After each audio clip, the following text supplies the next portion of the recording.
معزز سامعین و ناظرین السلام علیکم دوستو، ایک دفعہ حضرت معروف کرخی کے ہاں ایک مہمان آیا۔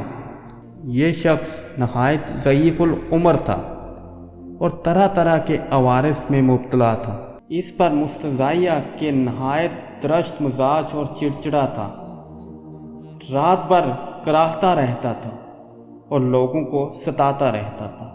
اس کی بد مزاجی اور احزاری سے تنگ آ کر مخلوق خدا نے اس سے راہ گزیر کر لیا۔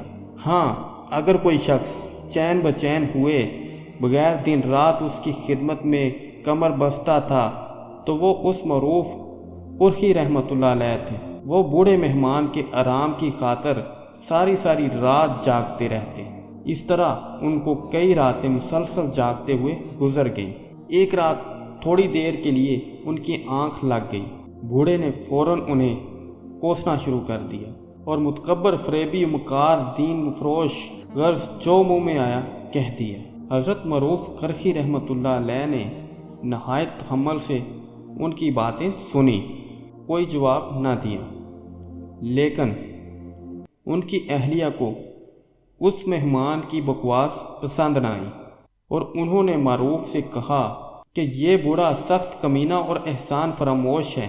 بھلائی اور رحم اپنی جگہ، لین برون کے ساتھ نیکی کرنا برا ہے۔ اس پر کمینے کو یہاں سے دفع کیجیے۔ بیوی کی باتیں سن کر حضرت معروف کرخی ہنس پڑے اور بیوی کو صبر کی تلقین کی۔ جی تو پیارے دوستوں، یہ ویڈیو اگر آپ کو پسند آئی ہے تو اس کو لائک کریں اور اپنے پیارے دوستوں کے ساتھ شیئر کریں، اور مزید ایسی اچھی ویڈیوز کے لیے ہمارے چینل کو سبسکرائب کریں۔ بہت شکریہ۔